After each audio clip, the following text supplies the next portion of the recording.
রাধে রাধে বন্ধুরা, welcome back to my channel. কেমন আছে সবাই? আশা করছি সবাই ভালো আছে আর আমিও ভালো আছি। তো দেখো, এই যে আমাদের মাঠে এখন রোয়া চলছে। তো রোয়ার কাজ কিন্তু পুরোপুরি কাদেরও কমপ্লিট হয়নি, না আমাদের হয়েছে না অন্য কাদের হয়েছে। আর আগের দিন ব্লগটা বিয়েবাড়ির দুপুর পর্যন্ত শেষ করেছিলাম, আর বিকেল থেকে আমি ব্লগটা আজকে শুরু করছি। এই দেখো, বিয়েবাড়ির গিফট কিনা হয়েছে, তো বালতি দেওয়া হবে সেই জন্য বালতি কিনে এনেছিলাম সেদিন।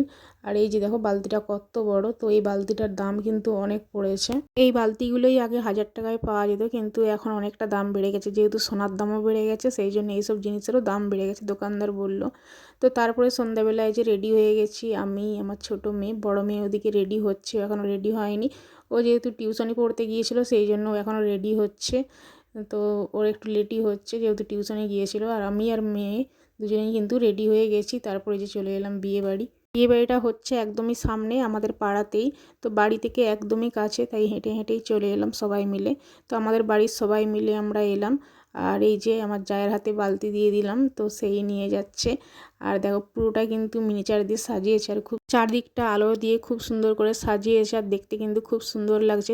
চলো তোমাদেরকে ভিতরে গিয়ে দেখাই। আর এখানটায় যে গেটটা ফুলের কাজ করেছে, তো দারুণ লাগছে। আগেকার দিনে বিয়ে বাড়ি ছিল খাওয়া দাওয়া করে চুপচাপ চলে যেতাম, কিন্তু এখনকার দিনের বিয়ে বাড়ি মানে ফটোশ্যুট ফটোশ্যুট মানে সবাই করবেই। কিন্তু এখানে দেখো, আমার ননদের মেয়েটা আর ওটা দিকে ছিল আমার জায়ের মেয়ে, তো দুজন দুজনের ছবি তুলছে এদিকে। আর এদিকে আমিও কয়েকটা ছবি তুলেছি, বাট ভিডিও করেছি। আর এদিকে চলে এলাম সামনে, যে বর বউ, এখানটায় বর বউকে গিফট দেওয়া হলো, তো একটু ফটো তুলেছিলাম। তারপরে চলে এলাম সোজা স্টলে। তো মেয়েকে এত খিদে পাচ্ছিল, সে স্কুলে গিয়েছিল, স্কুল থেকে টিউশন হয়ে সোজা বাড়ি এসছে, তো কিছুই খায়নি। তো ওকে খিদে পাচ্ছিল, প্রথমে স্টলে খেলাম, তো অনেক কিছু ছিল স্টলে।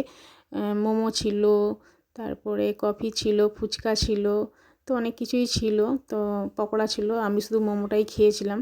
তো মোমো খাওয়ার পরে তারপরে খেতে বসে গিয়েছিলাম সোজা। কারণ শীতকালে কিন্তু বেশি রাত করা যাবে না, ঠান্ডা লাগবে। ঠান্ডা কিন্তু নেই, আমরা কিন্তু কেউ সোয়েটার বা চাদর পরে আসিনি, শুধু মেয়ে, ছোটো মেয়েকেই একটা হালকা করে সোয়েটার পরিয়েছিলাম, ও বাচ্চা।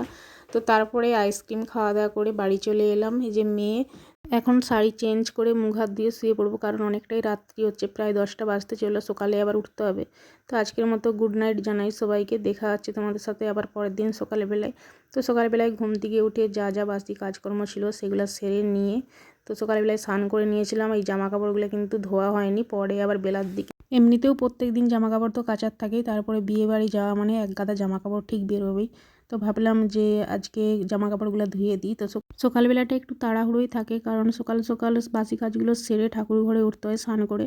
তো সেই জন্য এই জামা কাপড়গুলো ধুতে গেলে অনেকটা দেরি হয়ে যাবে, তো ভাবলাম যে আগে পুজোটা করে নিই, তো তারপরেই ধুবো। তো তারপরে যে জল খাওয়ার খেয়ে নিয়েছি, খেয়ে জামা কাপড়গুলো ধুয়ে এখন রোদের মধ্যে মিলে দিলাম। রোদটা ভালো আছে, শুকনো হয়ে যাবে। আর এখন চলে এলাম আমাদের বাড়ির নিচেটায়।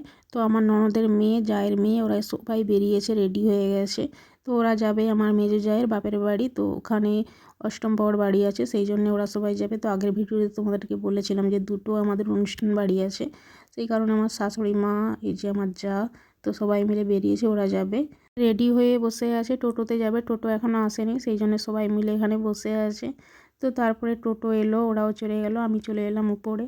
আর এখন আজকে উপরে রান্না করব গ্যাসের মধ্যে, কারণ উনুনে রান্না করব না। আর বাড়িতে আমি একাই আছি, সেই জন্যে দুজনে খাবো, আমি আমার শ্বশুর মশাই। তো ভাবলাম যে গ্যাসেই বসিয়ে দিই, ভাতে ভাত আর ডাল করব, আর উনুনে করব না। তো সেই কারণে যে টমেটো আলু ভাতে আর কুমড়ো ভাতে দেব।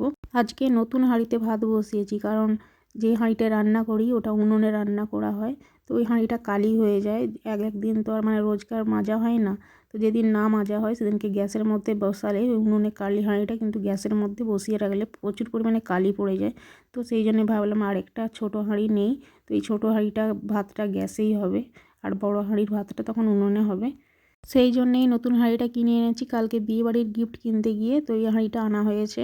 আর ছোটো হাঁড়ি আমার একটা আগে এরকম ছিল ছোটো হাঁড়ি, তো ওটা আমার বড়মশাই কলকাতা নিয়ে যেয়ে সে আর আনেনি, নাহলে এরকম একটা হাঁড়ি আমার ছিল। তো সেই কারণে আবার বাধ্যগত কিনতে হলো। তো এদিকে ভাতটা আমার হয়ে গেছে, নামিয়ে নিয়েছিলাম। এদিকে পেঁয়াজ লঙ্কা তো ওটা ভেজে রেখেছিলাম কিছুটা আলু ভাতে মাখানোর জন্য। আর কিছুটা দিয়েছিলাম ডালে। তো ডাল হয়ে গেছে, রান্নাবান্না হয়ে গেছে, এখন খেতে বসেছি। কাঁচা আনাজ অনেক ছিল কিন্তু সবজি রান্না করলাম না আজকে, কারণ দুজনে খাবো, শ্বশুরমশাই আর আমি। তো শ্বশুরমশাই তো সবজি বেশি খেতেও চায় না, আবার মাছ মাংস এইসব বেশি খেতেও চায় না। তার একটু ডাল আর ঝোল হলেই হয়ে যায়, তাই দুজনে খাবো। তো সেরকম আর কিছু রান্না করিনি। তো ডাল হলেই কিন্তু এক বাটি আমার শ্বশুরমশাইয়ের ভাত খাওয়া হয়ে যাবে, ডাল আর ঝোল দিলেই। সেই কারণে ডাল করেছিলাম, আর তার খাওয়ার থালাটা তাকে দিয়ে আসলাম, সে খেয়ে নেবে। এদিকে আমি খেয়ে দিয়ে চলে এলাম ছাদে।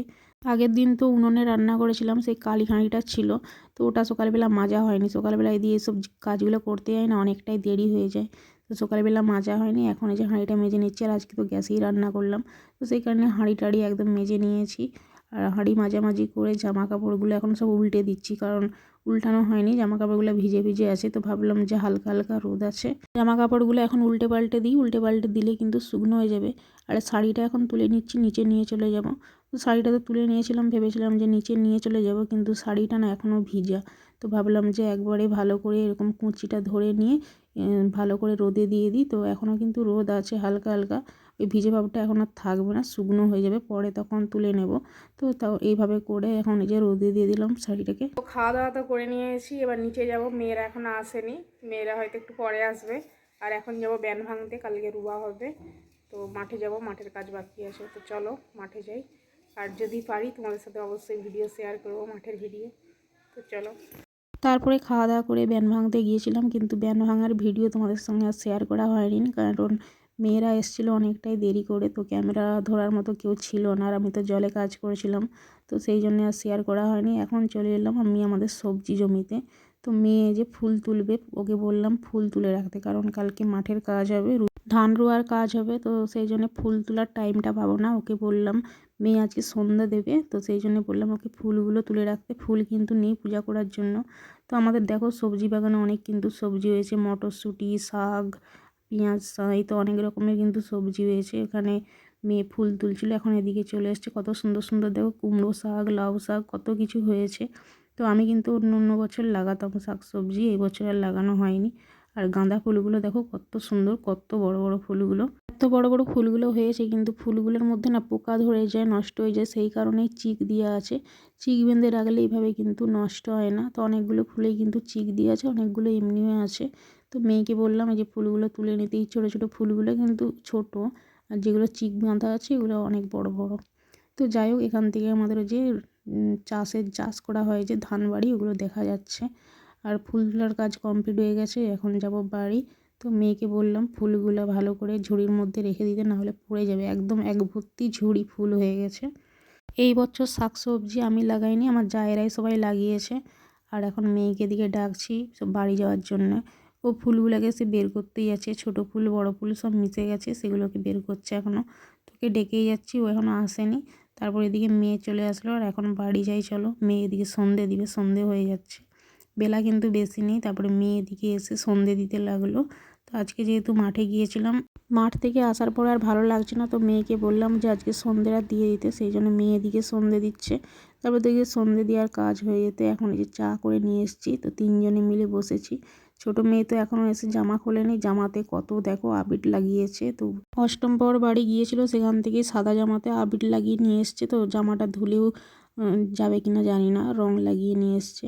তো যাই হোক, এদিকে চাটা খেয়ে নিয়ে আমি এখন শাড়িগুলো ভাঁজ করে নিচ্ছি। তো এরপরে কিন্তু আর টাইম পাবো না, হয়তো মাঠে যেতে হবে কালকে, নাহলে এই শাড়িগুলো এরকমভাবেই পরে থাকবে। তাই শাড়িগুলোকে গুছিয়ে এভাবে ভালো করে রেখে দিচ্ছি, আলমারির মধ্যে রেখে দেবো পরে। তো তারপরে এখন রান্নাঘরে চলে এলাম, রান্না প্রায় কমপ্লিট হয়ে গেছে আমার। এখানে ডিমের ঝোল করেছি, ডিম আলু দিয়ে ঝোল করেছি, এদিকে ভাত করেছি। তো এখন এই যে রান্না তো রেডি হয়ে গেছে, জাম বাটিয়ে ঢেলে নিয়েছি সবজিটা, আর মেয়েরা এখন খেতে বসবে। তো চলো আজকের মতো ব্লগটা এই পর্যন্তই, দেখা হচ্ছে তোমাদের সাথে পরের অন্য কোনো একটা ব্লগ।